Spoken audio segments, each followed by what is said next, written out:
Thank you so much. എന്നെ സംബന്ധിച്ചിടത്തോളം വളരെ സന്തോഷമുള്ള ഒരു ഒരു ദിവസമാണ് ഇന്ന്. കാരണം ഒരു 2 വർഷം മുമ്പ് വളരെ 12th മാൻ്റെ ലൊക്കേഷനിൽ വെച്ചാന്ന് തോന്നുന്നു എന്നോട് ഫസ്റ്റ് അർഫാസ് ഈ ഐഡിയ പറയുന്നത്. അന്നോട്ട് അതിൻ്റെ ഒരു ഡെവലപ്പിംഗ് സ്റ്റേജാണ്. ഒരു ഫസ്റ്റ് 1 ലൈൻ അല്ലെങ്കിൽ ഒരു 2 ലൈനിലായിട്ടാണ് ഈ ഒരു ഇതിനെക്കുറിച്ച് പറഞ്ഞത്. അപ്പോൾ തന്നെ ഞാൻ പറഞ്ഞു വർക്ക് ചെയ്യുക എന്ന് പറഞ്ഞു. അതിന് ശേഷം അതിനകത്തൊരു സ്ക്രീൻ പ്ലേ വർക്ക് ചെയ്തു. അത് കഴിഞ്ഞ് കൂമനിലെ ഞാനും ആസിഫും ആദ്യമായിട്ട് ഒന്നിക്കുന്നു.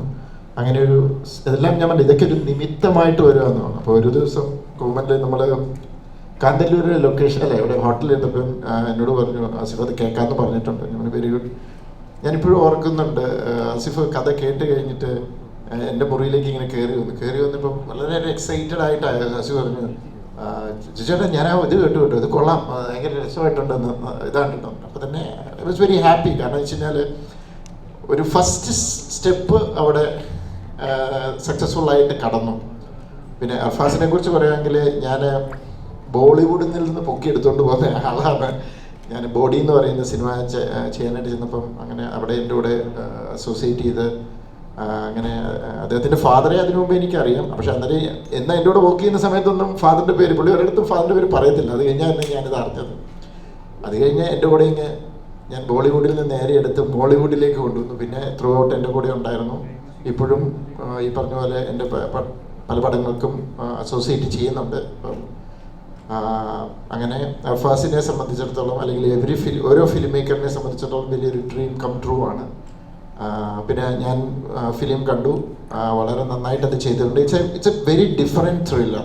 ഒരു ടിപ്പിക്കൽ ത്രില്ലറായിട്ട് ഉള്ള ഒരു സിനിമയല്ല. അത് നിങ്ങൾക്ക് സിനിമ തിയേറ്ററിൽ കാണുമ്പോൾ മനസ്സിലാവും.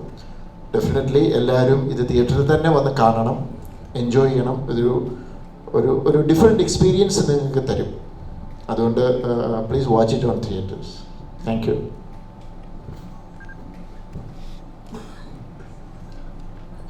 എല്ലാവർക്കും നമസ്കാരം. ജിത്തുചേട്ടൻ പറഞ്ഞ പോലെ ഈ സിനിമയുടെ സ്ക്രിപ്റ്റ് എൻ്റെ അടുത്ത് അർഫാസ് പറയുന്നത് ഞങ്ങൾ കൂമൻ ഷൂട്ട് ചെയ്യുന്ന സമയത്താണ്. കൂമൻ ഷൂട്ട് ചെയ്യുമ്പോൾ ത്രൂ ഔട്ട് എനിക്ക് അർഫാസിനെ ഞാൻ നോട്ടീസ് ചെയ്യുന്നുണ്ടായിരുന്നു. കാര്യം ജിത്തു സാർ എന്ത് ചിന്തിക്കുന്നു എന്നുള്ളത് ഒരു സെക്കൻഡ് മുന്നേ അർഫാസ് മനസ്സിലാക്കി അർഫാസ് അത് റെക്ടിഫൈ ചെയ്യും എന്നുള്ളത് ഒരു വൈസ് ക്യാപ്റ്റൻ എന്ന നിലയിൽ അർഫാസ് ഭയങ്കര സക്സസ്ഫുൾ ആയിരുന്നു. പിന്നെ ആ സിനിമയുടെ ത്രൂ ഔട്ട് ഷൂട്ടിങ്ങിൽ ഒരു അസോസിയേറ്റ് ഡയറക്ടർ എങ്ങനെ നിൽക്കണം എന്നുള്ളതിനൊരു വലിയ എക്സാമ്പിളായിട്ടാണ് എനിക്ക് അർഫാസിനെ ഫീൽ ചെയ്തത്. അപ്പം ഞാൻ അർഫാസിനോട് നല്ല ഒരു സിനിമ നമുക്ക് ചെയ്യണ്ടേ എന്ന് ചോദിക്കാൻ തുടങ്ങുന്നതിന് 1 മിനിറ്റ് മുന്നെയാണ് അർഫാസ് എൻ്റെ അടുത്ത് ഇങ്ങോട്ട് ചോദിക്കുന്നത് ഞാനൊരു സ്ക്രിപ്റ്റ് പറഞ്ഞാൽ കേൾക്കുമോ എന്ന്. അപ്പോൾ ഞാൻ പറഞ്ഞു അർഫാസ് ഞാനിത് അങ്ങോട്ട് ചോദിക്കാൻ നിൽക്കുമായിരുന്നു എന്ന് പറഞ്ഞു. അങ്ങനെ അർഫാസിൻ്റെ അടുത്ത് ഇപ്പം ജിത്തുചേട്ടൻ പറഞ്ഞ പോലെ ബോളിവുഡ് ഹിസ്റ്ററിയൊക്കെ എനിക്കറിയാം. ഇടയ്ക്കിടയ്ക്ക് സംസാരിക്കുമ്പോൾ ഹിന്ദി കയറി വരും. അപ്പം മൊത്തം ലൊക്കേഷനിൽ ഒരു ബോളിവുഡ് ബിൽഡപ്പ് ഉണ്ടായിരുന്നു.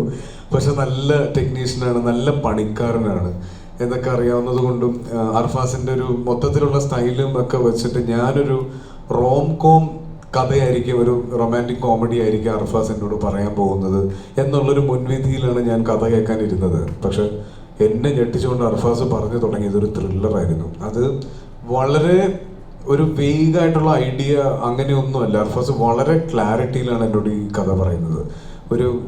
ഏകദേശം 1 മണിക്കൂർ ഒറ്റ ശ്വാസത്തിൽ ഒരു സംശയവും ഇല്ലാതെ, അല്ലെങ്കിൽ സോറി ഞാനത് പറയാൻ വിട്ടുപോയി, അങ്ങനെയൊന്നും ഇല്ലാതെ ഒരു സീൻ ഓർഡറിലാണ് അർഫാസ് എൻ്റെ അടുത്ത് കഥ പറയുന്നത്.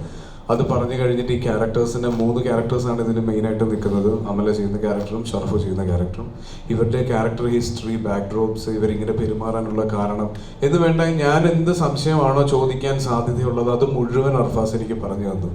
അപ്പോഴും ഞാൻ എക്സൈറ്റ്മെൻ്റ് ഒന്നും മനസ്സിൽ വെച്ച് നേരെ ജിത്തുചേട്ടൻ്റെ അടുത്ത് പോയി പറഞ്ഞു ചേട്ടാ എനിക്ക് ഭയങ്കര വർക്കായി, നമുക്കിത് പിടിക്കാം എന്ന് പറഞ്ഞ് പിന്നെ അങ്ങോട്ടുള്ള ഓരോ സ്റ്റെപ്സും എന്നെ എക്സൈറ്റ് ചെയ്യിപ്പിക്കുന്ന രീതിയിലായിരുന്നു അർഫാസിൻ്റെ എൻ്റെ അടുത്തുള്ള ഓരോ മീറ്റിങ്ങും. അപ്പോൾ അങ്ങനെ വന്ന് ഞങ്ങളിത് ഷൂട്ട് ചെയ്യുമ്പോൾ ആദ്യം ഷൂട്ട് ചെയ്യാൻ പ്ലാൻ ചെയ്തത് ഒരു ഭയങ്കര ഡെസേർട്ടഡ് ആയിട്ടുള്ള ഒരു സ്ഥലം വേണം എന്നായിരുന്നു. അപ്പോൾ മൊത്തത്തിൽ ഈ സിനിമയുടെ ഒരു നറേറ്റീവിലും മേക്കിങ്ങിലും അർഫാസിനൊരു പുതുമ ആഗ്രഹം ഉണ്ടായിരുന്നു. അപ്പോൾ അങ്ങനെ അതിൽ നിന്നാണ് ഇതിനൊരു പുതിയ ലൊക്കേഷൻ തന്നെ വേണം, അല്ലെങ്കിൽ നമ്മൾ സ്ഥിരം കാണുന്ന മലയാള സിനിമയിലോ മേ ബി ഒരു സൗത്ത് ഇന്ത്യൻ സിനിമയിൽ നമ്മൾ കണ്ടിട്ടുള്ള ഒരു ഫ്ലേവർ മാറ്റി പിടിക്കണം എന്നുള്ളതിലാണ് ഈ സിനിമ ട്യുണീഷ്യ വരെ എത്തുന്നത്. റാമിൻ്റെ ലൊക്കേഷൻ റെക്കിക്ക് ഇവർ പോകുന്ന സമയത്ത് കണ്ടൊരു ലൊക്കേഷൻ അർഫാസിൻ്റെ മനസ്സിലുണ്ടായിരുന്നു. അങ്ങനെ അത് കമ്മ്യൂണിക്കേറ്റ് ചെയ്ത് നമ്മളവിടെ ഷൂട്ടിങ്ങിനെത്തി. ഒരുപാട് ലിമിറ്റേഷൻസിൽ നിന്നാണ് ഈ സിനിമ ഷൂട്ട് ചെയ്യുന്നത്. കാര്യം ഇത് ഞങ്ങൾ ഷൂട്ട് ചെയ്ത ലൊക്കേഷൻ എന്ന് പറഞ്ഞാൽ നമുക്ക് മെയിൻ റോഡിൽ നിന്ന് ഏകദേശം 1 കിലോമീറ്ററോളം 1.5 കിലോമീറ്ററോളം ഞങ്ങളുണ്ടാക്കിയ റോട്ടിൽ കൂടെ വേണം ഇതിൻ്റെ ലൊക്കേഷനിൽ എത്താൻ. അപ്പോൾ ഇതുപോലെ ലൈറ്റ്സും എക്യുപ്മെൻറ്റ്സും ഒക്കെ എത്തിക്കാനുള്ളൊരു ബുദ്ധിമുട്ടുണ്ടായിരുന്നു. പക്ഷെ അതിനെല്ലാം ഓവർകം ചെയ്യാൻ ഒരു പെർഫെക്റ്റ് ടീം ഈ സിനിമയ്ക്ക് ഉണ്ടായിരുന്നു. അതിൽ DOP അപ്പു പ്രഭാകറാണ് ചെയ്തിരിക്കുന്നത്. മലയാള സിനിമയിൽ ഇനി അറിയപ്പെടാൻ പോകുന്ന, അല്ലെങ്കിൽ മലയാള സിനിമയിൽ ഏറ്റവും തിരക്കുള്ള സിനിമാറ്റോഗ്രാഫേഴ്സിൽ ഒരാളാവാൻ പോകുന്ന ആളായിരിക്കും അപ്പു. അതുപോലെ JD ഇതിൻ്റെ സൗണ്ട് ചെയ്തിരിക്കുന്നവർ, ഇതിൻ്റെ ടെക്നിക്കൽ സൈഡ് മുതൽ ഇതിലെല്ലാവരും ഈ സിനിമയെ ഇഷ്ടപ്പെട്ട് ഇതൊരു നല്ല സിനിമയാക്കണം എന്ന ആഗ്രഹത്തോടെ വർക്ക് ചെയ്ത ആളുകളാണ്. ഒരു ചെറിയ ക്രൂ വെച്ചിട്ടാണ് ഈ സിനിമ ഷൂട്ട് കംപ്ലീറ്റ് ചെയ്തത്. അത് ജിത്തു ചേട്ടനെ പോലെ ഒരു ആളുടെ ഗൈഡൻസിൽ ഈ സിനിമ റിലീസാവുന്നു. അപ്പോൾ എനിക്ക് ഒരുപാട് പ്രതീക്ഷയുള്ളൊരു സിനിമ കൂടിയാണിത്.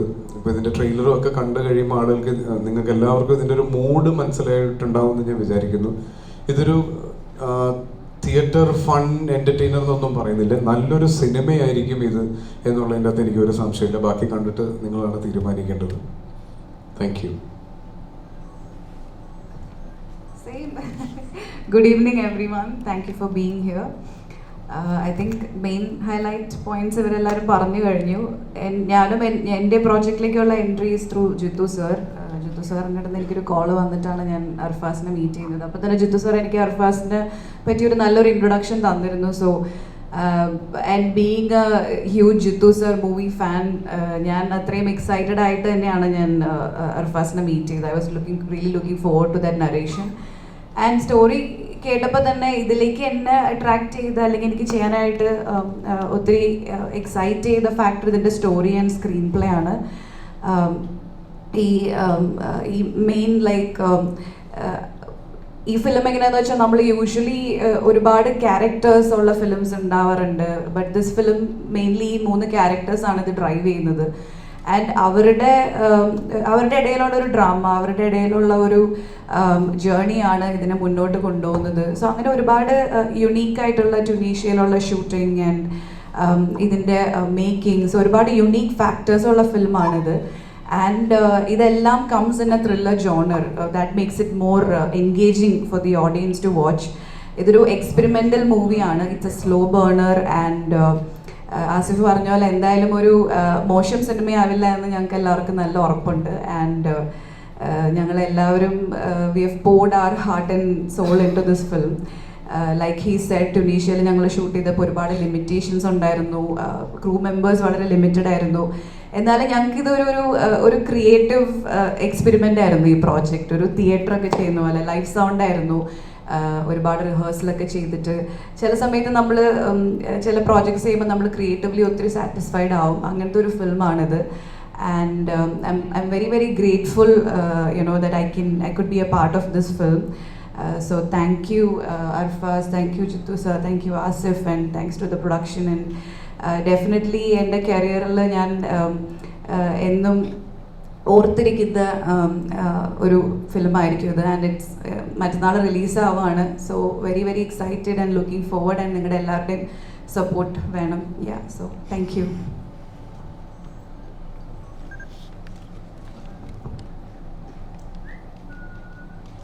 നമസ്കാരം. ലെവൽ ക്രോസ് 26 ജൂലൈ റിലീസാവുകയാണ്. അപ്പോൾ നിങ്ങളെല്ലാവരും പോയി കാണണം. Thank you. നിങ്ങൾക്ക് ചോദിക്കാനുള്ള ക്വസ്റ്റ്യൻസ്? ഇപ്പം ഇതിനു മുമ്പ് വന്ന ഗോൾഡ് ലൈഫ് ആണെങ്കിലും നടക്കുന്ന ഒരു ടെറൈൻ എന്ന് പറയുന്നത് ഒരു ഡെസേർട്ടാണ്. അപ്പോൾ ഒബിയസ്ലി ഒരുപാട് നേരം ഈ ഒരു ഡെസേർട്ട് കണ്ടുകൊണ്ടിരിക്കുമ്പോൾ വ്യൂവേഴ്സിന് ഒപ്റ്റിക്കലി ഒരു ഡിസ്റ്റർബൻസ് ഉണ്ടാവും. ഇപ്പം ഗോൾഡ് ലൈഫിൽ നോക്കിക്കഴിഞ്ഞാൽ പിന്നെ നാട്ടിലെ വെള്ളം അല്ലെങ്കിൽ പുഴയൊക്കെ കാണിച്ച് അത് ബാലൻസ് ചെയ്യുന്നുണ്ട്. അപ്പം ഈ ഒരു സിനിമയിൽ എന്തായിരിക്കും, ഓൾറെഡി ഇപ്പം ഗോൾഡ് ലൈഫിൽ അങ്ങനെ കാണിച്ചത് കൊണ്ട് അത് തന്നെ വീണ്ടും കാണിക്കാൻ ഒക്കത്തില്ല. അപ്പം ഈ ഒരു സിനിമയിൽ എന്തായിരിക്കും ഞാൻ ഒരുപാട് പ്രതീക്ഷിച്ചു. അപ്പം അതിന് ഏറ്റവും ആപ്റ്റ് ആയിട്ടുള്ള ഒരു രീതിയിലാണ് ഇപ്പം ഇടുക്കി ആണെന്ന് തോന്നുന്നത്, അല്ലെങ്കിൽ തേയിലത്തോട്ടം കാണിച്ചിരിക്കുന്നത്. അത് ബ്രില്യൻ്റ് ആയിട്ടുള്ള ഒരു ഡിസിഷനാണ്. അപ്പം അതിലേക്ക് വന്നെത്തിയത് എന്താണ്, അല്ലെങ്കിൽ എന്ത് തോട്ടാണ് ആ ഒരു ഇതിലേക്ക് വന്നത്? Thank you. ഒന്ന് ഗോഡ് ലൈഫ് വേറെ ജോണിലുള്ള സിനിമയാണ്, ഒരു സർവൈവൽ ഡ്രാമയാണ്. ഇതൊരു സർവൈവൽ ഡ്രാമ അല്ല. ഇത് വളരെ എൻഗേജിങ് ആയിട്ടുള്ളൊരു ത്രില്ലർ ആണ്. അതിൻ്റെ പ്രിമൈസ് എന്ന് പറയുന്നത് ഒരു ഡെസേർട്ടാണ്, സഹാറ ഡെസേർട്ടിലാണ് നമ്മൾ ഷൂട്ട് ചെയ്തത്. But it's an imaginary world. അതുകൊണ്ട് ആസിഫ് പറഞ്ഞ പോലെ ഇമാജിനറി ആയതുകൊണ്ട് തന്നെ ഇത് നമ്മൾ നേരത്തെ കണ്ടിട്ടുള്ളതല്ലാതെ ഒരു ലൊക്കേഷൻ വേണം എന്നുള്ളൊരു ചിന്തയിൽ നിന്നാണ് ട്യൂണീഷ്യ എന്ന് പറയുന്ന ലൊക്കേഷനിൽ വരുന്നത്. Major part of the film happens in Tunisia. പക്ഷേ അത് എനിക്ക് തോന്നുന്നത് അത് അങ്ങനെ ഈ മോണോട്ടണസ് ഫീൽ ചെയ്യാതെ ആ വിഷ്വൽ ഭയങ്കരമായിട്ട് എൻഗേജ് ചെയ്യത്തക്ക രീതിയിലുള്ള വിഷ്വൽസ് ആണ്. അപ്പു പ്രഭാകർ ആസി പറഞ്ഞ പോലെ he's done a great job. മാത്രമല്ല ഒത്തിരി നല്ല ടെക്നീഷ്യൻസ് സിനിമയിലുണ്ടായിരുന്നു. വിശാൽ ചന്ദ്രശേഖറാണ് മ്യൂസിക്, സൗണ്ട് ഡിസൈൻ ചെയ്തിരിക്കുന്നത് JD ആണ്, റോണെക്സ് ആണ് മേക്കപ്പ് ചെയ്തിരിക്കുന്നത്, ദീപു ജോസഫാണ് എഡിറ്റർ, ലിൻഡ ജീതു ആണ് കോസ്റ്റ്യൂം ഡിസൈനർ, പ്രേം നവാസ് ആണ് art direction. So every department was handled by experts, the best we could find. അപ്പോൾ ആ ക്വാളിറ്റി ഐ ഫീൽ അത് സിനിമയിലും ഉണ്ടാവും എന്ന് പ്രതീക്ഷിക്കുന്നു.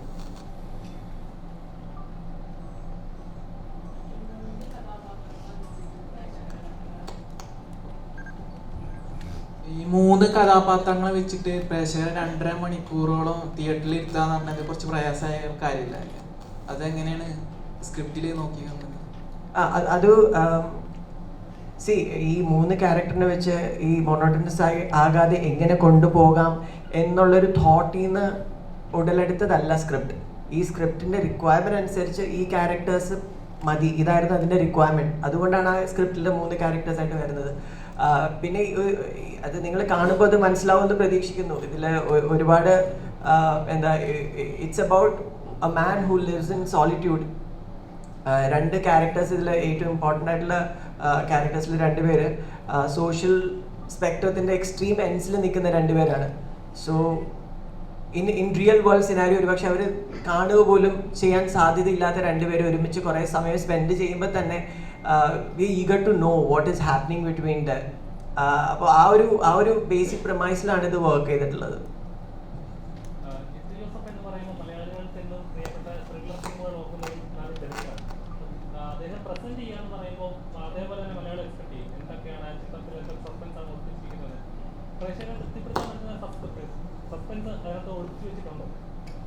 നിങ്ങൾ കണ്ടിട്ട് പറയാ, ജീതു സാറിന്റെ പേര് അസോസിയേറ്റഡ് ആകുമ്പോൾ ഒബ്വിയസ്ലി അതിലൊരു എക്സ്പെക്ടേഷൻ ഉണ്ട്. അതുകൊണ്ട് തന്നെ it will help to attract the audience. At the same time അതൊരു റെസ്പോൺസിബിലിറ്റി കൂടെയാണ്. സാറിന്റെ പേര് മോശമാക്കാണ്ട് നമ്മൾ സിനിമ ചെയ്യണമല്ലോ. So I feel we as a team have done justice to it. ബാക്കി നിങ്ങൾ കണ്ടിട്ട് തീരുമാനിക്കുക. ഞാനൊരു മിനിറ്റ് പറഞ്ഞോട്ടെ. ബേസിക്കലി 1-2 കാര്യങ്ങൾ നമ്മളിപ്പോൾ ഇവിടെ പറയുന്നത് വിഷ്വല്, ഒരു ലൊക്കേഷൻ, സിനിമയ്ക്ക് അങ്ങനെ പ്രത്യേകിച്ച് റൂൾസും ഒന്നുമില്ല. നമ്മൾ എൻഗേജിങ് ആയിരിക്കുക എന്നുള്ളത്. 2 പേരെ ഉള്ളതിലും ആ 2 പേര് അത് വെൽ സ്ക്രിപ്റ്റഡ് ആണ്, വെൽ പെർഫോംഡ് ആണെങ്കിൽ ആ സിനിമ നിൽക്കും, എൻ്റർടൈൻ ചെയ്യുക എന്നുള്ളതാണ്. ഇവിടെ എത്രയോ 100 ആർട്ടിസ്റ്റ് നിന്ന് അഭിനയിച്ച പടമൊക്കെ ഇവിടെ തിയേറ്ററിൽ കൂടെ സർവൈവ് ചെയ്യാതെ പോയിട്ടുണ്ട്. സോ അതല്ല ഇപ്പം എനിക്ക് ഇതിനകത്ത് ഏറ്റവും അട്രാക്ഷൻ തോന്നിയത്, അല്ലെങ്കിൽ എനിക്ക് ഏറ്റവും ഇഷ്ടപ്പെട്ടത്, അർഫാസ് എന്നോട് വന്ന് ഈ കഥ പറഞ്ഞപ്പോൾ ഞാൻ അർഫാസ് അങ്ങനെ ചിന്തിച്ചല്ലോ എന്നുള്ളത്. ആസ് എ ഫിലിം മേക്കർ സാധാരണ ആൾക്കാർ ചിന്തിക്കുന്ന ഇതിൽ നിന്ന് വിഭിന്നമായി ചിന്തിച്ചു എന്ന് കരുതി അർഫാസ് ഇപ്പോൾ പറയുന്ന ലോകത്തിൽ ഇന്നേവരെ ആരും പറയാത്ത കാര്യമൊന്നുമല്ല. കാരണം ഞാൻ പണ്ട് ഞാൻ സിനിമയിലേക്ക് വരാൻ ആഗ്രഹിച്ചിരുന്ന സമയത്ത് ശേഖർ കപൂർ, ഞാനത് ഒത്തിരി ഇൻ്റർവ്യൂ പറഞ്ഞിട്ടുണ്ട്, മഹേഷ് ഭട്ട് ശേഖർ കപൂർ ഇൻ്റർവ്യൂവിലും മഹേഷ് ഭട്ട് ശേഖർ കപൂറിനോട് ചോദിക്കുന്നുണ്ട്, ബഡ്ഡിങ് ഡയറക്ടേഴ്സിന് എന്തെങ്കിലും മെസ്സേജ് കൊടുക്കാനുണ്ടോ എന്ന് ചോദിച്ചു. അദ്ദേഹം പറഞ്ഞു, if you want to be a good director go against the rules of the industry എന്നാണ്. അപ്പോൾ ഇവിടെ എല്ലാവരും ഒരേ പാറ്റേൺ, ഒരേ ഇത് എങ്ങനെ ചെയ്യും, അങ്ങനെ ചിന്തിക്കുമ്പോൾ അൽഫാസ് വന്ന് എന്നോട്, അൽഫാസ് പല കഥകൾ പറഞ്ഞിട്ടുണ്ട്, അത് പലതും ബാക്കിയൊക്കെ നല്ലത് തന്നെയാണ്. പക്ഷേ ഇത് എനിക്ക് ഭയങ്കരമായിട്ട് സ്ട്രൈക്ക് ചെയ്തു. കാരണം it's A different film.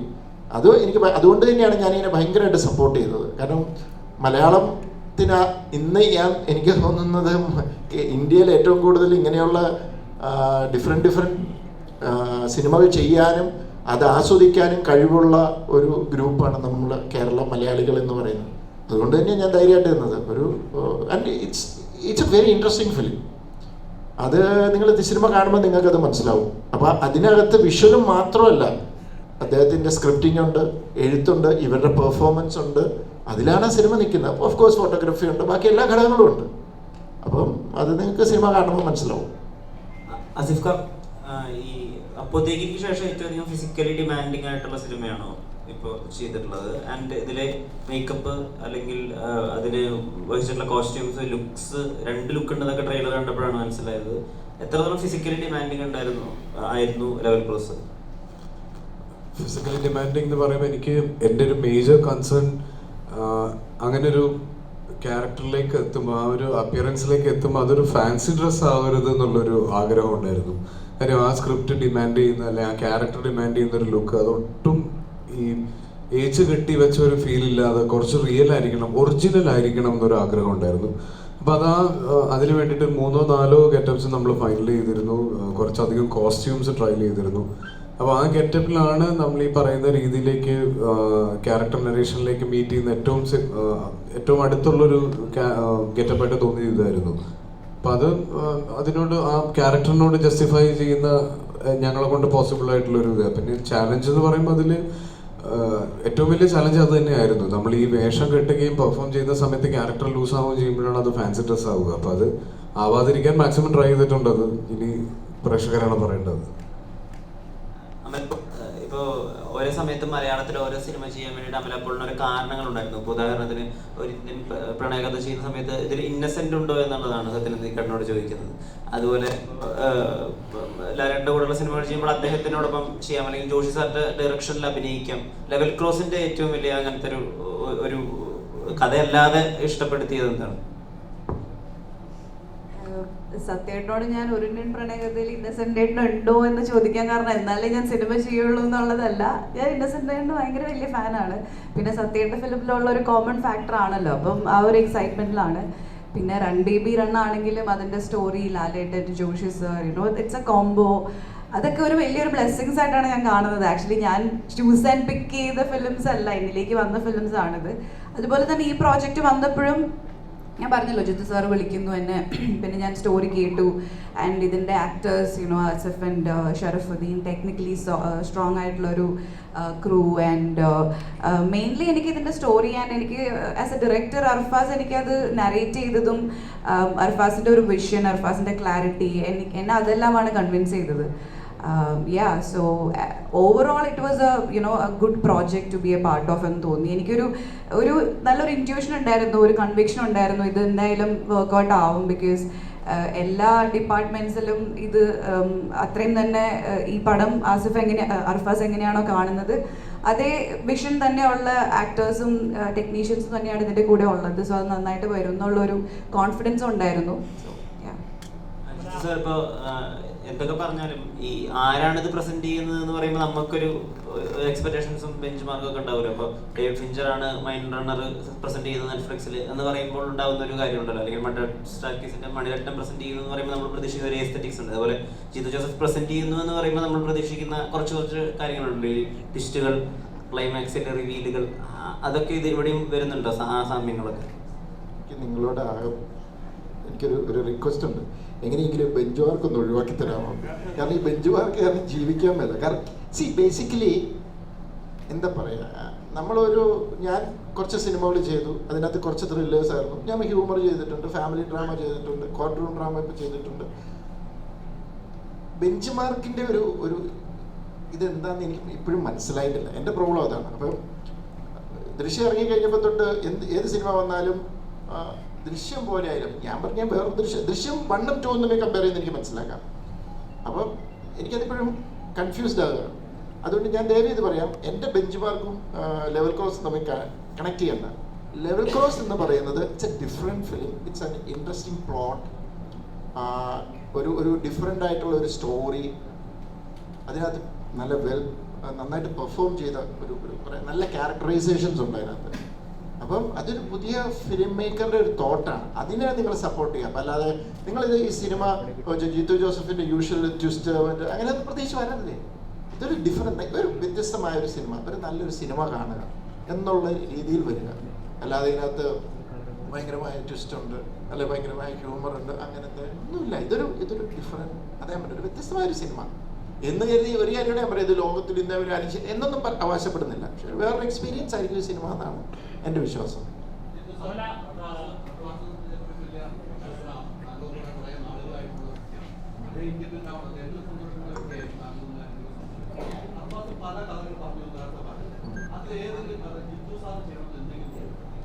Arfaz ചെയ്യുന്ന ആഗ്രഹിച്ച് പറഞ്ഞാൽ ഞാൻ കയറി ചെയ്യാവോ? അല്ല പറഞ്ഞ് എനിക്ക് അർഫാസ് ഒരു നല്ലൊരു തോട്ട് ഒരിക്കൽ എന്നോട് പറഞ്ഞു. പാവം കഷ്ടപ്പെട്ട് അതൊരു വർക്ക് ചെയ്തുകൊണ്ട് വന്നത് അത് അർഫാസിന് വേണ്ടി തന്നെ. എനിക്കും ഇഷ്ടപ്പെട്ട ഒരു ഹ്യൂമർ ട്രാക്കിലുള്ളൊരു സിനിമയായിരുന്നു, ഒരു ഇൻട്രസ്റ്റിംഗ് വേർഡ്. അത് പകുതി വർക്ക് ചെയ്തപ്പോഴത്തേക്ക് അതേ കഥയിൽ വേറൊരു സിനിമ വന്നു മലയാളത്തിൽ. അപ്പോൾ നമുക്ക് എന്ത് ചെയ്യാൻ പറ്റും? വർക്ക് ചെയ്തുകൊണ്ടിരിക്കുകയായിരുന്നു. അപ്പോഴൊരു ദിവസം വിളിച്ചു വന്നു, ഇങ്ങനെ പറഞ്ഞു സാറേ ആ സിനിമ ഉണ്ടോ, അത് ഇത് തന്നെയാന്ന് പറഞ്ഞു. പിന്നെയും എന്നോട് ഓരോ തോട്ടുകൾ പറഞ്ഞു. അതൊക്കെ കുറച്ച് ഐഡിയാസ് ഇങ്ങനെ പറഞ്ഞു. അപ്പോൾ ഇങ്ങനെ ചിലത് പറയുമ്പോൾ ചില ഐഡിയാസ് നമ്മൾ സ്ക്രീൻ പ്ലേ ചെയ്ത് വർക്ക് ചെയ്ത് വരുമ്പോൾ അത് ഭയങ്കരമായിട്ടും അത് നന്നായി വരാം. ചിലത് അത്രയും നന്നായി വന്നെന്ന് വരില്ല, ചിലപ്പോൾ ഡ്രോപ്പ് ചെയ്യേണ്ടി വരും. അങ്ങനെ പലത് പറഞ്ഞ കൂട്ടത്തിൽ എന്നോട് ഇത് പറഞ്ഞപ്പം ഞാൻ പെട്ടെന്ന് ഞാൻ ചോദിച്ചു, കുറച്ചുകൂടി ഒന്ന് ഡീറ്റെയിൽ ആയിട്ടൊന്ന് നോക്കിയിട്ട് എന്നോട് പറയാമെന്ന് ചോദിച്ചു. അപ്പോൾ ഞാൻ പറഞ്ഞു അർഫാസ് ഇത് ഭയങ്കര ഇൻട്രസ്റ്റിംഗ് ആണ്. ആസ് എ ഫിലിം മേക്കർ നിങ്ങൾക്കത് ഭയങ്കര ഒരു breakthrough, you are something different എന്നുള്ളൊരു ഫീല് എനിക്ക് തോന്നി.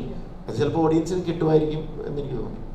അത് അല്ലാതെ പിന്നെ അർഫാസ് കൊണ്ടുവരുന്ന ഒരു കഥ ഇഷ്ടപ്പെട്ടാലും ഞാൻ എനിക്കിഷ്ടപ്പെട്ട ആഗ്രഹം തോന്നിയാൽ ഞാൻ മിണ്ടായിരിക്കത്തേ ഉള്ളൂ. കാരണം അത് അർഫാസ് ചെയ്യട്ടെ. ഞാൻ എന്തേ വരാത്തെന്ന് ഓർത്തുകൊണ്ടിരിക്കുവായിരുന്നു.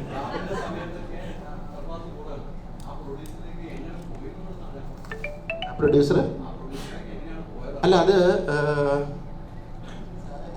ഞാൻ തന്നെയാണ്. ഞാൻ പറഞ്ഞു ഏത് സമയത്തായിരുന്നു ഞാനത് മറന്നുപോയി.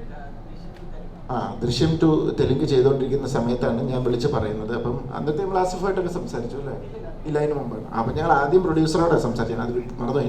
ഞാനാണ് രമേശ് സാറിനോട് പറഞ്ഞത്. അപ്പം അദ്ദേഹത്തിനും കഥ ഇഷ്ടപ്പെട്ടു. അദ്ദേഹം അങ്ങനെയാണത് ഏറ്റെടുക്കാൻ തയ്യാറായത്.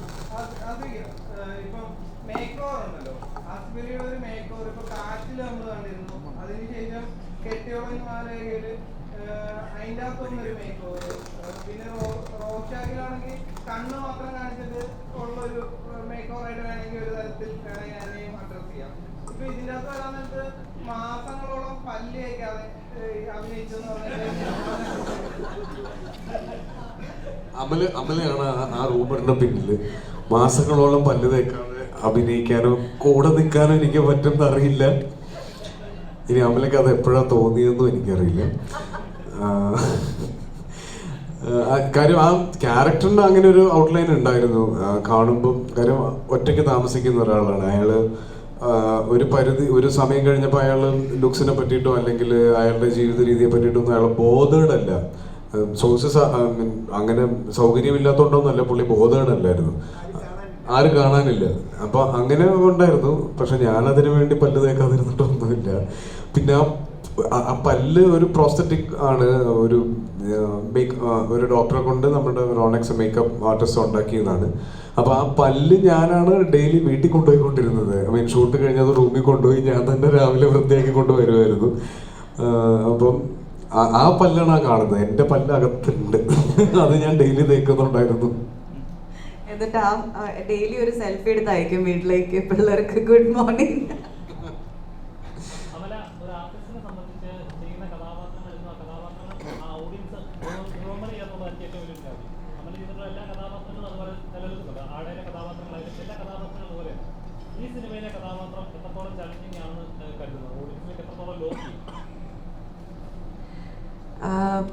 ചാലഞ്ചിങ് ആയിരുന്നു. കാരണം ഫിസിക്കലി അല്ലെങ്കിൽ ലുക്ക് വൈസ് ഒന്നും അല്ല, ബട്ട് പെർഫോമൻസ് വൈസ്. കാരണം ഇതൊരു ഞാൻ പറഞ്ഞല്ലോ, ഈ ക്യാരക്ടേഴ്സിലൂടെയാണ് ഇതിൻ്റെ സ്റ്റോറി പോകുന്നത്.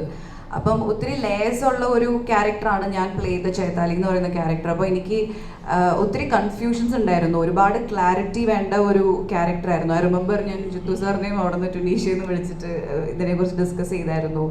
ഞാൻ ഇതിനെക്കുറിച്ച് ഞാൻ ഒരു സൈക്യാട്രിസ്റ്റാണ് ഞാൻ പ്ലേ ചെയ്യുന്നത്.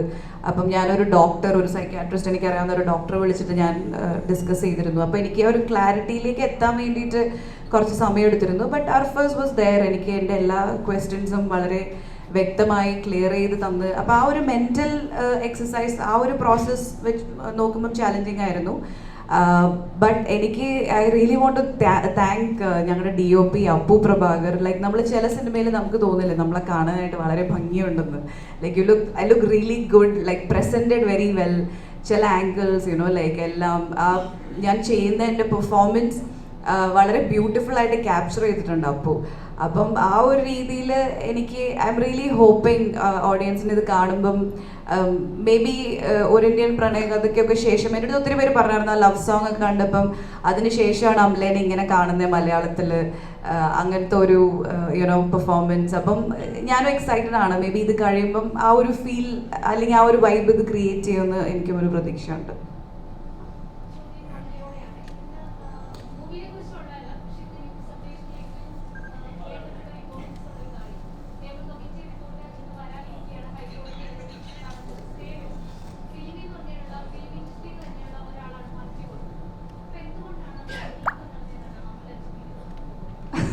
എനിക്ക് ഒരു ഐഡിയ ഇല്ലാത്ത കാര്യമാണത്, സോറി. ഞാൻ but I think level cross, let's stick to that. അതെന്തുകൊണ്ട് എന്നോട് തന്നെ ചോദിക്കാൻ കാരണം? സ്ത്രീകൾക്ക് വേണ്ടിയിട്ടുള്ള ഓക്കെ സോറി, ഞാൻ അതിനെക്കുറിച്ച് അവെയർ അല്ല. I am sorry. I think ഞാൻ അതിനെക്കുറിച്ച് പഠിച്ചിട്ട് പറയുന്നതായിരിക്കും നല്ലത്.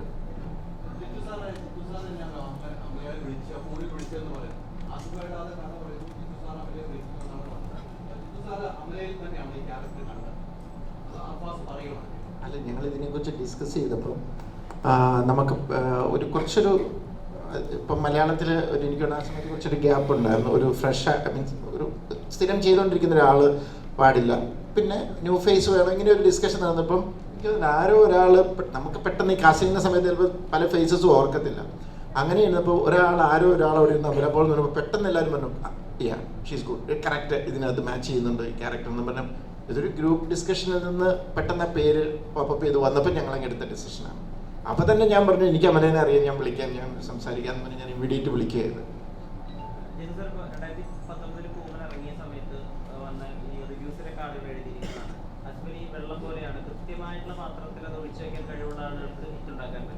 അങ്ങനെയാണ് മൂവ്മെന്റ് ഏറ്റവും വലിയ പ്രധാനപ്പെട്ട പ്രത്യേകത അതായിരുന്നു. പെർഫോമറിനെ നമുക്ക് കുറെ കാലത്തിന് ശേഷം കണ്ടു, കണ്ണുകളെ പറ്റിയിട്ടൊക്കെ സംസാരങ്ങൾ ഉണ്ടായിരുന്നു. അപ്പൊ ഞാൻ ചോദിക്കുന്നത്, ഇപ്പോൾ ഓരോ പടം കഴിയുമ്പോഴും സാർ വന്നിട്ട് ഓരോ ആക്ടേഴ്സ് ഇന്നെ ഇപ്പോൾ ഏറ്റവും അത്ഭുതപ്പെട്ടി നടന്നാണെന്ന് പറയുമ്പോൾ ലാലേട്ടനെ പറ്റി പറയും, അല്ലെങ്കിൽ കമൽഹാസൻ സാർ ഒരു ഇൻസ്റ്റിറ്റ്യൂഷൻ പോലെയാണെന്ന് പറയും, രാജുവേട്ടനെ പറ്റി എന്ന് പറയുന്നത് എല്ലാ മേഖലയെ പറ്റിയും ധാരണയുള്ള ഒരാൾ എന്നാണ്. അതിലൂടെ ഇപ്പൊ ഒരു പടത്തിൽ ത്രൂഔട്ട് വർക്ക് ചെയ്യും, മറ്റൊരു പടം പ്രൊഡ്യൂസറായി നിൽക്കുകയും ചെയ്തല്ലോ. അദ്ദേഹത്തെ പറ്റി എന്താ പറയാ? Is A daring actor. അതായത് വേറെ പലരും ചെയ്യാൻ മടിക്കുന്നത് ചെയ്യാൻ തയ്യാറാകുന്ന ഒരു ആക്ടറാണ്. ഞാനത് പറയാം, ഞാനിന്നിപ്പം ബോളിവുഡിലും ഒക്കെ ഞാൻ പോയി പല സബ്ജക്റ്റ് ഡിസ്കഷനും കാര്യങ്ങളും പ്രൊജക്റ്റുകളും ഉണ്ട്. Majority of the actors are insecure. അങ്ങനെയാണോ ആ ക്യാരക്ടർ, ഇങ്ങനെയാണോ ആ ക്യാരക്ടർ, അങ്ങനെയാണ് ഇത്, അങ്ങനെ ഒരു പ്രശ്നം ആസിഫിനില്ല. ചേട്ടാ എനിക്ക് എന്തെങ്കിലും ചെയ്യാനുണ്ടോ, അതെന്തായാലും ക്യാരക്ടർ എന്തായാലും. അതാണ് ആസിഫിൻ്റെ പ്രത്യേകത. And is basically is A talented actor, അതുകൊണ്ടാണല്ലോ ഇൻഡസ്ട്രിയിൽ ഇപ്പോഴും നിൽക്കുന്നത്. പക്ഷെ അതിനേക്കാളും ഈസ് എ ഡെയറിങ് ആക്ടർ. ഇപ്പം ഉയരെ എന്ന് പറയുന്ന സിനിമ ഞാനൊരു കൂമൻ്റെ കഥയൊക്കെ വന്നപ്പോൾ ഞാൻ പറഞ്ഞു, ഞാൻ പറഞ്ഞു എനിക്ക് ഭയങ്കരമായിട്ട് എനിക്ക് ബഹുമാനവും സ്നേഹവും തോന്നി, കാരണം ആസിഫ് ആ ക്യാരക്ടർ ചെയ്തതിന്. ഇപ്പോഴും ഇവിടുത്തെ ഒരു പ്രശ്നം പല ആക്ട്രസസും ആക്ടേഴ്സിനോടും നമ്മൾ കഥ പറയുമ്പോൾ അയ്യോ എൻ്റെ ക്യാരക്ടറിന് ആ നെഗറ്റീവ് ഷെയ്ഡ് ഉണ്ടാകുന്നു. ഞാൻ 12th Man ചെയ്തപ്പോൾ ഫിദ എന്ന് പറയുന്ന ക്യാരക്ടർ ചെയ്യാനായിട്ട് കുറേ ആക്ട്രസുമായിട്ട് ഡിസ്കസ് ചെയ്തപ്പോഴൊക്കെ എല്ലാവരും മാറുക പേടിച്ച്. എന്തിനാ ഇങ്ങനെ ഇമേജ് കോൺഷ്യസ് ആകുന്നത്? അവരൊരു ഒരു ഒരു ക്യാരക്ടറിനെ പോർട്രേ ചെയ്യുമല്ലോ, അത് അവരുടെ സ്വഭാവമാണെന്നല്ലല്ലോ നമ്മൾ പറഞ്ഞത്. അതിന് അത്രയ്ക്കും പേടിക്കുന്നുണ്ട് പലരും. അങ്ങനെ എല്ലാവരും ഒന്നും ഞാൻ പറയത്തില്ല, പലരും. പക്ഷേ ആസിഫിൻ്റെ ഏറ്റവും വലിയ ക്വാളിറ്റി ഞാൻ കണ്ടത് is A good actor and is A dairying actor. Thank you sir. ഈ പറഞ്ഞ പോലെ വേറെ കഥാപാത്രങ്ങൾ വന്ന് തിയേറ്ററിൽ ഇറങ്ങിയെങ്കിലും സോഷ്യൽ മീഡിയ വന്നപ്പം നെഗറ്റീവ് ഷെയ്ഡ് വന്നപ്പോഴേക്കും കുറേ നെഗറ്റീവായിട്ട് ഇപ്പം ഇങ്ങനെ നെഗറ്റീവ് ചെയ്തല്ലോ എന്ന് പറഞ്ഞൊരു ഇമേജ് ഉണ്ടായിരുന്നു. അപ്പോൾ അങ്ങനെ ഒരു ഇമേജ് ഉള്ളതുകൊണ്ടാണോ കൂടുതൽ കഥകൾ അല്ലെങ്കിൽ നെഗറ്റീവ് ഷെയ്ഡ് അല്ലെങ്കിൽ അങ്ങനത്തെ ഒരു കഥാപാത്രങ്ങൾ മിസ് ചെയ്ത് പോകുന്നത്? ക്യാരക്ടേഴ്സ് മിസ് ചെയ്ത് പോകുന്നതോ? എനിക്കങ്ങനെ മിസ് ചെയ്ത് പോയി എന്ന് തോന്നുന്നത് ഇല്ല. അങ്ങനെ ക്യാരക്ടേഴ്സ് മിസ്സായിട്ടില്ല എനിക്ക്. പക്ഷെ അങ്ങനെ നെഗറ്റീവ് ചെയ്യും, ഞാൻ അതിന് മറുപടി നേരത്തെ പറഞ്ഞിട്ടുണ്ട്. അങ്ങനെ ചെയ്യുമ്പോൾ നമുക്ക് കിട്ടുന്ന ക്യാരക്ടേഴ്സിൻ്റെ ഒരു പ്രെഡിക്റ്റബിൾ സ്വഭാവം ഉണ്ടാവില്ല. നമ്മൾ എങ്ങനെ വേണമെങ്കിലും തിരിയാം തോന്നിയെന്ന് തോന്നാം, അല്ലെങ്കിൽ ഒരു ഹീറോ ഇമേജ് ഉണ്ടെന്നോ ഒരു പോസിറ്റീവ് എൻഡിങ് ആയിരിക്കും എന്നുള്ള ഒരു പ്രഡിക്ഷൻ ഇല്ലാതെ ഫ്രീഡം കിട്ടും ആ ക്യാരക്ടേഴ്സിന്. അതാണ് എൻ്റെ ഏറ്റവും വലിയൊരു ക്യാച്ച് അങ്ങനെ ചെയ്യുന്നത്. ക്യാരക്ടേഴ്സിന് മാത്രമല്ല ഫിലിം മേക്കേഴ്സിനാണ് ഫ്രീഡം കിട്ടുന്നത്. ഞാൻ നമ്മളൊരു ചില ക്യാരക്ടേഴ്സ് ആർട്ടിസ്റ്റ് വരുമ്പോൾ ഹ്യൂമർ ചെയ്യാനായിട്ട് വരും അത് ചെയ്യും. അപ്പോൾ ഞാൻ ഇപ്പോൾ നമ്മൾ ഷാജോണെയും ഇവരെയൊക്കെ എടുത്ത് വില്ലൻ വേഷമൊക്കെ ചെയ്ത് ഞാനെപ്പോഴും ആഗ്രഹിക്കുന്നത് അതാണ്, ഹീറോ ചെയ്തിരിക്കുന്നവർ നെഗറ്റീവ് ചെയ്യണം, നെഗറ്റീവ് ചെയ്യുന്നവർ ഹീറോ അങ്ങനെയൊക്കെ അപ്പോൾ എന്നറിയോ, ഒരു ഫിലിം മേക്കറിന്, ഒരു റൈറ്റർക്ക് ഒരു സ്ക്രിപ്റ്റ് എഴുതി ഇങ്ങനെ കൊണ്ടുപോകുമ്പോൾ എങ്ങോട്ട് വേണേലും ആ കഥയെ ട്വിസ്റ്റ് ചെയ്ത് കൊണ്ടുപോകാൻ പറ്റും. അപ്പം ഞാൻ പറഞ്ഞ അത് ആസിഫിനെ പോലെ എല്ലാ ആക്ടേഴ്സും ചിന്തിച്ചു തുടങ്ങണം. പ്രത്യേകിച്ചും അതിന് ഏറ്റവും നല്ല സ്കോപ്പുള്ള ഒരു സ്ഥലത്താണ് നമ്മൾ ജീവിക്കുന്നത്, മലയാളം. കാരണം അത് മനസ്സിലാക്കാൻ അത്രയും ബുദ്ധിയും അതിനുള്ള പ്രാപ്തിയുള്ള ഒരു ഓഡിയൻസ് ഉള്ള കാര്യത്തിൽ ഞാൻ പിന്നെ നമ്മൾ ഫിലിം ഇൻഡസ്ട്രി ഭയങ്കര ബ്ലെസ്ഡ് ആണ്. അപ്പം ശരിക്കും അത് ഏറ്റവും കൂടുതൽ ബെനിഫിറ്റ് കിട്ടുന്നത് ഞങ്ങൾ ഫിലിം മേക്കേഴ്സിനാണ്, ഇങ്ങനെ ആക്ടേഴ്സ് ചിന്തിച്ച് സപ്പോർട്ട് ചെയ്യും. സെൻറ് ആന്റണീസ് കോളേജിൽ ഒരു ഫംഗ്ഷൻ, അതായത് സിനിമയുമായി ബന്ധപ്പെട്ട ഒരു ഫംഗ്ഷന് പോയപ്പോൾ അമല ധരിച്ച വസ്ത്രത്തിനെതിരെ, അതായത് വസ്ത്രം മുംബൈ ഡാൻസ് ബാർ അല്ലാതെ പോലെ കാസ് ഒരു പ്രസ്താവന നടത്തിയിരുന്നു. അപ്പോൾ അതിനോട് എന്താണ് പ്രതികരിക്കുന്നത്? അതായത് വസ്ത്രധാരണ രീതി മുംബൈ ഡാൻസ് ബാർ അല്ല, ഒരു ക്രിസ്ത്യൻ കോളേജിലെ ഒരു പരിപാടിക്കാണ് വന്നതെന്നുള്ള രീതിയിൽ. അപ്പോൾ അതിനോട് എന്താണ് പ്രതികരണം എന്ന് അറിയാൻ ആഗ്രഹമുണ്ട്. പ്രത്യേകിച്ച് പ്രതികരണമൊന്നുമില്ല. I wore what I like and ഞാൻ ഇട്ട ഡ്രസ്സിന് എന്തെങ്കിലും കുഴപ്പമുണ്ടെന്നോ അത് ഇൻഅപ്രോപ്രിയേറ്റ് ആണെന്നോ ഞാൻ കരുതുന്നില്ല. മേ ബി അത് ക്യാമറയിൽ കാണിച്ച വിധം ഇൻഅപ്രോപ്രിയേറ്റ് ആയിരുന്നിരിക്കാം, ബിക്കോസ് അവിടെ ഉണ്ടായിരുന്ന സ്റ്റുഡൻസിനോ അല്ലെങ്കിൽ I don't feel I wore a wrong dress. But അത് എങ്ങനെയാണോ പോർട്രേ ചെയ്തതെന്നുള്ളത് അത് എൻ്റെ കൺട്രോളിലല്ലല്ലോ. അപ്പോൾ അതിൽ ഐ തിങ്ക് എനിക്ക് I don't have any role to play. അപ്പോൾ അത് ഞാനിട്ട് വരുന്ന ഡ്രസ്സ് എങ്ങനെ ഷൂട്ട് ചെയ്യണം, എങ്ങനെ കാണണം എന്നുള്ളത് it's not in my control. I think that was inappropriate. But ഞാൻ ഇട്ട dress I don't feel there's anything wrong in that. And കോളേജിൽ പോകുമ്പോൾ that's the message I want to give, to be yourself. And I like what I wore, I wore what I like. So അത്രേ ഉള്ളൂ.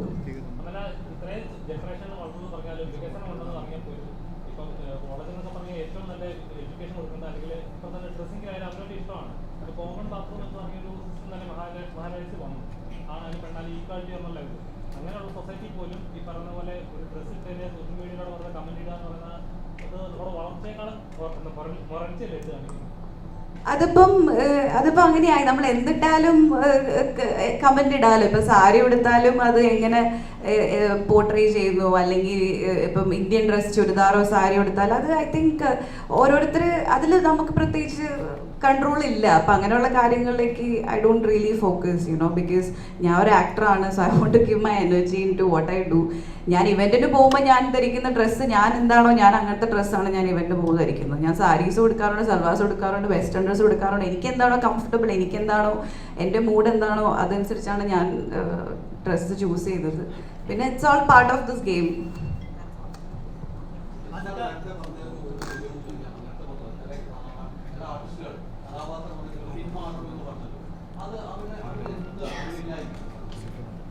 അത് basically അവർ image conscious ആയതുകൊണ്ടാണ്. അതുപോലെ തന്നെ ഈ ചില എനിക്ക് തോന്നുന്നു കൂടുതലും ആക്ട്രസസ് ആണെന്ന് തോന്നുന്നു, ഞാനിങ്ങനെ ചിരിക്കുമോ അല്ലെങ്കിൽ എൻ്റെ മുഖം ഇങ്ങനെ ആയിപ്പോവോ. ശരിക്കും അങ്ങനെയൊക്കെ പോയി കഴിഞ്ഞാൽ നമ്മൾ ഒത്തിരി നമ്മളെ തന്നെ കൺട്രോൾ ചെയ്യുന്ന പോലെയോ. അപ്പോൾ ഇമേജ് കോൺഷ്യസ് ആണ് ഇതെല്ലാം. ഇപ്പോൾ ഈ പറഞ്ഞ പോലെ കുറച്ച് പേര് എഴുതുമായിരിക്കും നെഗറ്റീവ് ക്യാരക്ടർ ചെയ്തല്ലോ അങ്ങനെ. പക്ഷേ ഇപ്പോൾ ഉയരയിൽ അങ്ങനത്തെ ഒരു ക്യാരക്ടർ ചെയ്തു, അത് കഴിഞ്ഞ് ആസിഫിന് എന്തെങ്കിലും സംഭവിച്ചോ? ആസിഫ് മുകളിലേക്ക് ഞാൻ ഗ്രാഫ് വളരുക ചെയ്തത് ആസ് ആൻ ആക്ടർ. അത് മനസ്സിലാക്കി കുറച്ച് പേര് അവിടെ ഇവിടെയൊക്കെ എല്ലാ സൊസൈറ്റിയിലും എല്ലാ കാര്യത്തിനും കുറച്ച് വേറെ രീതിയിൽ ചിന്തിക്കാൻ ആൾക്കാരുണ്ട്. ഇപ്പോൾ ഈ പറഞ്ഞ ഡ്രസ്സിൻ്റെ കാര്യം സൊസൈറ്റി ഇമ്പ്രൂവ് ചെയ്യുന്നുണ്ട്. സോഷ്യൽ മീഡിയ ഉള്ളതുകൊണ്ട് ചിലപ്പോൾ ഒരു 10 പേര് അവിടെ ഇവിടെ ഇരുന്ന് എഴുതുമായിരിക്കും. അതിൻ്റെ അർത്ഥം സൊസൈറ്റി താഴേക്ക് പോകുന്നല്ല, സൊസൈറ്റി ഇമ്പ്രൂവ് ചെയ്ത് തന്നെ പോകുന്നത്.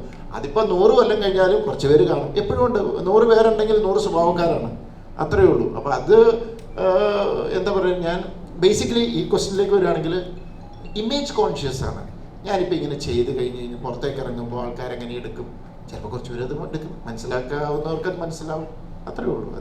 അത് നോക്കരുത്. ആ ഇമേജ് കോൺഷ്യസ് ആകാതെ ആർട്ടിസ്റ്റ് വന്ന് നല്ല രീതിയിൽ പെർഫോം ചെയ്യുന്ന ഒരു ഇത് ആയി വരുന്നുണ്ട്. ഇപ്പം എനിക്ക് വേണേൽ കുറേ പുതിയ ജനറേഷൻ വരുന്ന പിള്ളേരൊക്കെ കുറച്ച് തയ്യാറാവുന്നുണ്ട്. പക്ഷെ ചിലർക്കൊരു ഇപ്പോഴും ഒരു മടിയുണ്ട്. അത് മാറ്റിയാൽ അവർക്ക് നല്ലത്. ആ കാര്യം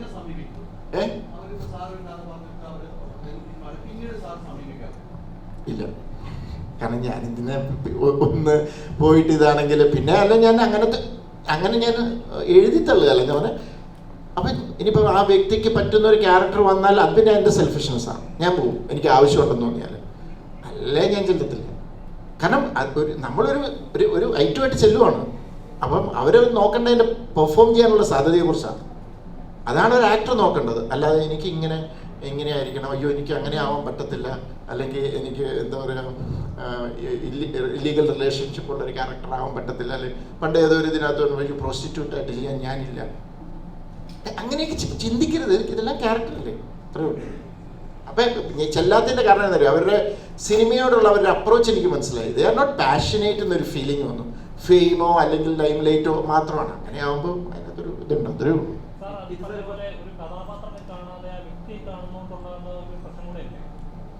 അപ്പം എനിക്ക് അവരുടെ പ്രശ്നത്തെക്കുറിച്ച് എനിക്ക് ഒത്തിരി പറയാൻ പറ്റത്തില്ല.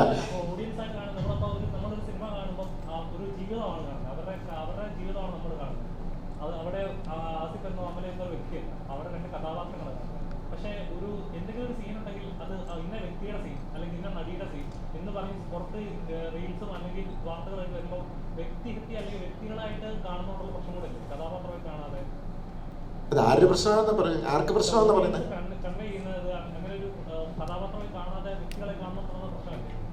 അതായിരിക്കാം. അത് അങ്ങനെ കാണുന്ന ഓഡിയൻസിന്റെ കാര്യമല്ലേ പറഞ്ഞത്. ഇപ്പം നമുക്കൊന്നും ചെയ്യാൻ പറ്റത്തില്ലോ. അതേപോലെ അങ്ങനെയുള്ള ആൾക്കാരുണ്ട്, അല്ലാതെ അതിനെ പോസിറ്റീവായിട്ട് എടുക്കുന്ന ആൾക്കാരുണ്ട്. കോളേജ് കഴിഞ്ഞു. ജിത്തു സാറ് തന്നെ അതിനിടയ്ക്ക് ലാലേട്ടനെ വെച്ചൊരു പടം ചെയ്തു, തെലുങ്കിൽ ദൃശ്യത്തിന്റെ റീമേക്ക് ചെയ്തു. ഒരുപാടായി. എപ്പോഴാണ് റാം ഇറങ്ങി? ഞാൻ ദയവേത് നിങ്ങളോട് ഒരു കാര്യം പറയാം.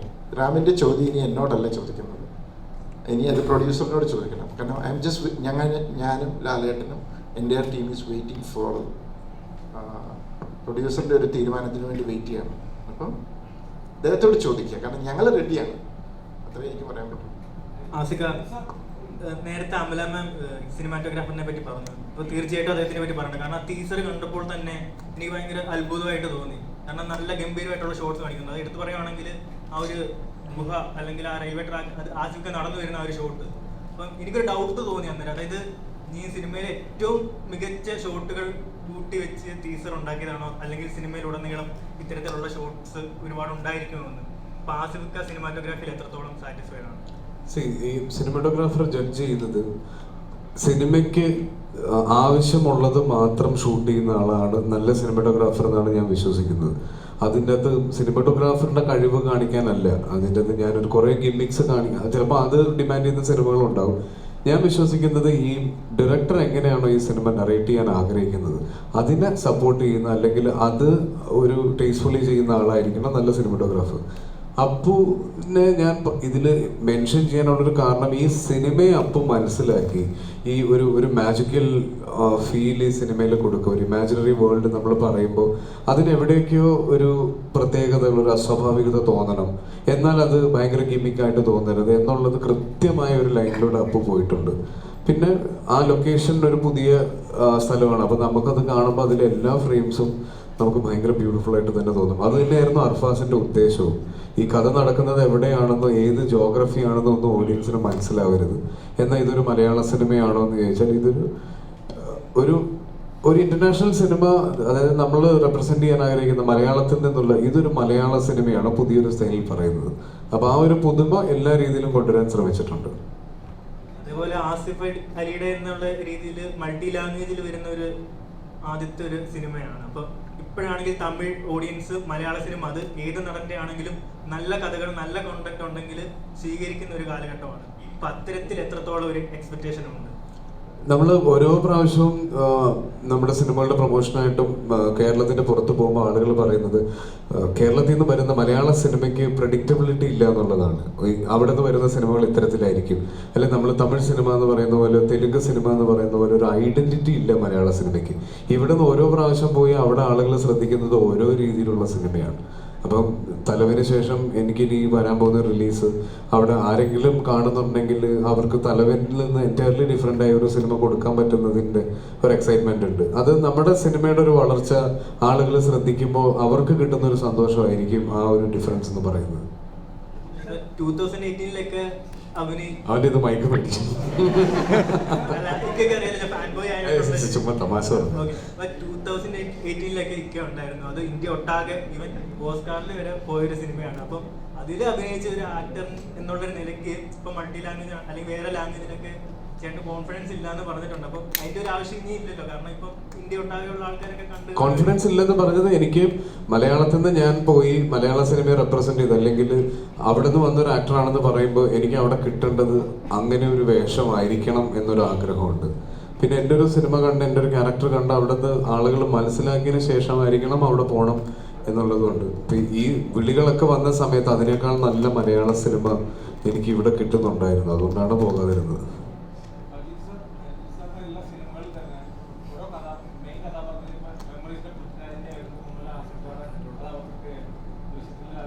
എല്ലാ കഥാപാത്രങ്ങളും പറഞ്ഞു പോകുന്ന ഒരു ഡെപ്ത് ആയിട്ടുള്ള കഥാപാത്രങ്ങളാണ് നമുക്ക് കാണാൻ സാധിക്കുന്നത്. തിയേറ്ററിൽ നിന്ന് ഇറങ്ങിക്കഴിഞ്ഞാലും കഥകൾ വേറെയും പറയാനുണ്ടെന്നുള്ള രീതിയിൽ ദൃശ്യം 2 കൊടുക്കുമ്പോഴും ആ ഒരു ചിന്ത എന്റെ മനസ്സിൽ വന്നത്. അപ്പോൾ ഈ അടുത്ത് കണ്ടതിൽ ദൃശ്യം 2 കഴിഞ്ഞ് കൂമൻ കഴിഞ്ഞ ഒരു ഈ സ്ഥലത്ത് ലാലേട്ടന്റെ ഈ ദൃശ്യം 3 വരാണെങ്കിൽ കൂമനിൽ ആസിഫ് അലി ആയിരിക്കണം ഈ പറഞ്ഞ പോലെ ലാലേട്ടന്റെ ഒരു ഇത് ഭയങ്കര കമന്റിൽ നിന്നായിരുന്നു. അതുപോലെ തന്നെ എല്ലാ സിനിമകളും എടുത്താൽ ഇപ്പൊ പൃഥ്വിരാജിന്റെ റോള് വേറൊരു സിനിമയ്ക്ക് വേണ്ടിയിട്ട് ഇപ്പൊ ലാലേട്ടനായിട്ട് ചെയ്യാം, അങ്ങനെയുള്ള ഒരു യൂണിവേഴ്സ് ക്രിയേറ്റ് ചെയ്യാന്നുള്ള രീതിയിൽ കമന്റിന് വരാറുണ്ടായിരുന്നു. ഒരു സിനിമ നമുക്ക് ചെയ്യാൻ സാധിക്കും യൂണിവേഴ്സൽ അങ്ങനെ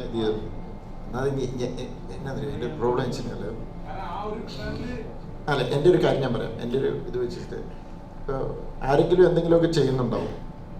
ഇപ്പം ആ യൂണിവേഴ്സ് എന്നുള്ളൊരു പരിപാടി നടക്കുന്നുണ്ട്. അപ്പം ഞാനും ഒരു യൂണിവേഴ്സ് അടിച്ചേക്കാം എന്നോർത്ത് എൻ്റെ പ്രോബ്ലം വെച്ചാൽ ഞാനൊരു കഥയെ കിട്ടിക്കഴിഞ്ഞാൽ ആ കഥയെ അപ്രോച്ച് ചെയ്യണം. ഓക്കെ, ആ കഥ എങ്ങനെ പറയാം, എങ്ങനെ കുറച്ചൊന്ന് ഡിഫറെൻ്റ് ആക്കാം, അല്ലെങ്കിൽ എങ്ങനെ അതിനകത്ത് ഇമോഷൻസ് വർക്ക് ചെയ്തെടുക്കും എന്ന് മാത്രമേ ഞാൻ ചിന്തിക്കാറുള്ളൂ. അതായത് ആ ക്യാരക്ടറോ ഈ ക്യാരക്ടറോട് എടുത്തിട്ട് ഇത് യൂണിവേഴ്സ് ആക്കി ഞാൻ അങ്ങനെ ചിന്തിക്കുന്നില്ല. അത് എൻ്റെ കുഴപ്പമായിരിക്കാം, എനിക്കറിയില്ല.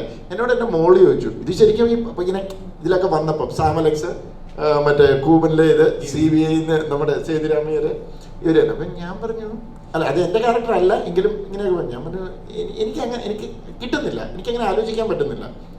ഓരോ കഥയും ഞാനിങ്ങനെ ഇത് ചെയ്തു വന്നു. ആ പാടെ ഒരു സെക്കൻഡ് പാർട്ട് ചെയ്തത് ദൃശ്യത്തിൻ്റെയാണ്. അതിങ്ങനെ കറക്റ്റ് ഒരു ഇത് വന്നപ്പോൾ ആ ക്യാരക്ടറിനെ ഞാൻ കണ്ടിന്യൂ ചെയ്തു. ഇനിയിപ്പോൾ നാളെ കോമൻ ഒരു ഇതുണ്ടാവുമോ എനിക്കറിയില്ല. ചിലപ്പോൾ ഒരു നല്ല ഐഡിയ വന്നാൽ ചിലപ്പോൾ ഉണ്ടാവുമായിരിക്കും. അല്ലാതെ അവിടുന്ന് കൂമൻ്റെ ആ ക്യാരക്ടറിനെ എടുത്തു ഈ ക്യാരക്ടറിനെ എടുത്തു ഞാനിങ്ങനെ അന്നവരെ അങ്ങനെ ഒരു ഐഡിയ ഒന്നും പോകുന്നില്ല, അങ്ങനെയൊന്നും ഞാൻ ചിന്തിക്കുന്നില്ല. അതാണ് എൻ്റെ പ്രശ്നം. നിങ്ങൾ ആരെങ്കിലും ഒന്ന് എഴുതിയൊരു സ്ക്രിപ്റ്റ്, ഇത് സ്ക്രിപ്റ്റ് ഉണ്ടാക്കണ്ടേ? ഏറ്റവും വലിയ ബുദ്ധിമുട്ട് അവിടെയാണ്. നമുക്ക് ചുമ്മാ ഇരുന്ന് പറയാം അവിടെ ഇരുന്നുണ്ട്. ഞാനിപ്പോൾ പുറത്തുനിന്ന് സ്ക്രിപ്റ്റ് എടുക്കുന്നുണ്ട്. അയ്യോ ദൈവം ഇത് പറഞ്ഞാൽ തുടങ്ങും ഒരബദ്ധം പറ്റി. അല്ല ഞാൻ ഇങ്ങനത്തെയൊക്കെ ഐഡിയ ക്യാരക്ടർ എല്ലാം കൂടെ ഒരു ഐഡിയ വരുവാണെങ്കിൽ ചെയ്യാം. കാരണം ദൃശ്യം 2 സമയത്ത് ഒരബദ്ധം പറ്റി. 3 എവിടെയോ കഥയുണ്ടെങ്കിൽ ഞാൻ തമാശയായിട്ട് അടിച്ചു. അത് കഴിഞ്ഞപ്പം എൻ്റെ മെയില് ആക്ച്വലി ബ്ലോക്ക്ഡായി. സീരിയസ്ലി ആ മെയില് ബ്ലോക്ക്ഡായി. അത് കഴിഞ്ഞപ്പോഴാണ് ഞാനിത് മറന്നുപോയി. അത് കഴിഞ്ഞപ്പോൾ ആരാണ്ട് പറഞ്ഞു സാറ് തന്നെ എനിക്ക് അതിനകത്ത് ആ ടൈം ലൈൻ വെച്ചിട്ട് കാണിച്ചു തന്നപ്പോൾ ഞാൻ ശരിയാ ഞാനൊരു തമാശയായിട്ട് പറഞ്ഞു. ഞാനങ്ങനെ ചിന്തിക്കുന്നില്ല. അതാണ് പ്രശ്നം. ഇതിൻ്റെ പേരിൽ ആരും അയക്കണ്ട കേട്ടോ.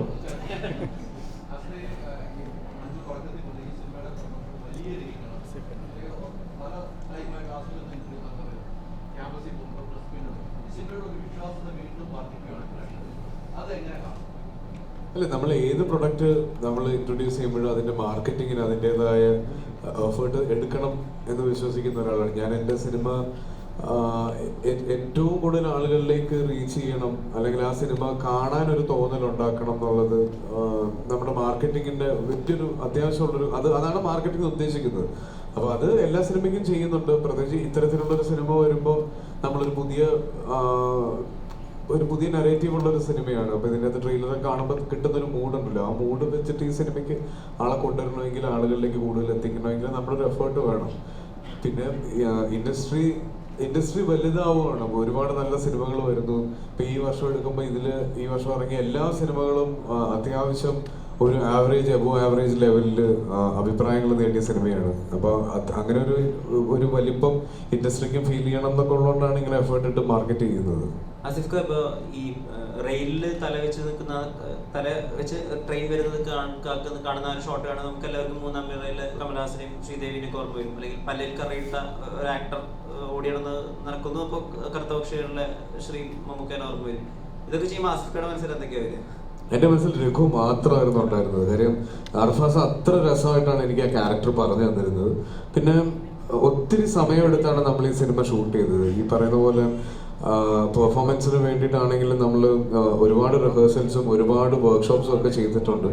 അപ്പോൾ അത് എല്ലാ ഡീറ്റെയിലിങ്ങും ആ ക്യാരക്ടേഴ്സുണ്ട്. ഞാൻ പറഞ്ഞില്ലേ, ഒരു ഏജ് കെട്ടലായി പോകരുത് ആ ക്യാരക്ടർ. അപ്പോൾ അത് ഭയങ്കര ഒറിജിനലായിട്ട് നിൽക്കാനുള്ള എല്ലാം എൻ്റെ ഭാഗത്തുണ്ടായിരുന്നു. അല്ലാതെ വേറെ ഒരു റെഫറൻസോ അല്ലെങ്കിൽ വേറെ ആളുകൾ ചെയ്തത് കൊണ്ട് എനിക്കും ഇങ്ങനൊരു വേഷം വേണം. പണ്ട് ഇങ്ങനെ ഒരു തോന്നലുണ്ടായിരുന്നു, ഇങ്ങനെ ഒരു സാധനം ചെയ്താൽ സ്റ്റേറ്റ് അവാർഡ് അടിക്കാം എന്നുള്ളത്. അപ്പോൾ അങ്ങനെയൊന്നുമല്ല. ഇത് ഈ ക്യാരക്ടർ ഇഷ്ടപ്പെട്ട് ഈ സിനിമയെ ഇഷ്ടപ്പെട്ട് തന്നെയാണ് ചെയ്തത്.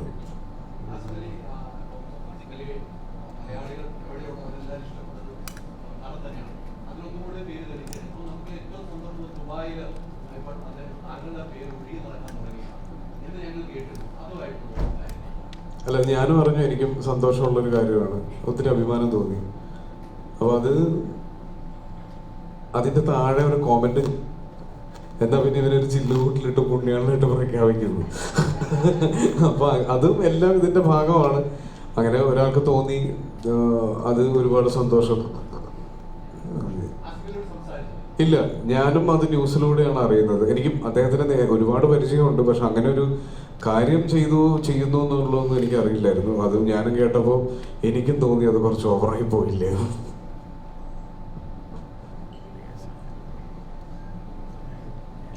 അതിന് ഷറഫുദ്ദീൻ എത്തിപ്പെടാൻ കഴിഞ്ഞിട്ടില്ല. Sharafudheen is also playing a very important part in the film. മൂന്നുപേരും ഇമ്പോർട്ടൻ്റ് ആയിട്ടുള്ള ക്യാരക്ടേഴ്സാണ് ചെയ്യുന്നത്. അൺഫോർച്ചുനേറ്റ്ലി ഷറഫിന് ചില പ്രശ്നങ്ങൾ കാരണം വരാൻ പറ്റിയിട്ടില്ല. I feel very blessed to have these kind of actors in my film, and sir അത് പ്രസൻറ്റ് ചെയ്യുക എന്ന് പറയുന്നത് it's a dream come true. ഒരുപാട് സ്ട്രഗിൾസ് ഉണ്ടായിരുന്നു on the way, right from casting, like you know I've mentioned before, Amala ഈ സിനിമയിൽ വരണം എന്നുള്ളത് എൻ്റെ വലിയൊരു ആഗ്രഹമായിരുന്നു. ഈ സ്ക്രിപ്റ്റ് എഴുതുമ്പോൾ പോലെ എൻ്റെ മനസ്സിലുള്ള റെഫറൻസ് ഇമേജ് അമലയുടെ ആയിരുന്നു, ഞാനത് മുന്നേ പറഞ്ഞിട്ടുണ്ട്. അപ്പോൾ അമലയിലേക്ക് സാറ് ഹെൽപ്പ് ചെയ്തിട്ട് finally I got Amala. Asif, Sharaf, ഇതുപോലെ ആക്ടേഴ്സിനെ കിട്ടിയത് എൻ്റെ വലിയൊരു ഭാഗ്യമാണ്. രാജസ്ഥാനിൽ പ്ലാൻ ചെയ്ത ഒരു സിനിമ ടുണീഷ്യയിൽ കൊണ്ടുപോയി ഷൂട്ട് ചെയ്യാൻ കഴിഞ്ഞത് അത് പ്രൊഡ്യൂസറിൻ്റെ സപ്പോർട്ട് കൊണ്ട് മാത്രമാണ്. അതുകൊണ്ട് രമേശ് പിള്ള സാറിനോട് ഒരുപാട് നന്ദിയുണ്ട്. ഇനി സിനിമ കംപ്ലീറ്റ് ആയി, you know it all feels worth when I see the reactions of them after watching the film. So I'm really looking forward to this. I hope you all go and watch the film and you hope like it. നിങ്ങളുടെ അഭിപ്രായങ്ങൾ പറയുക. Thank you so much.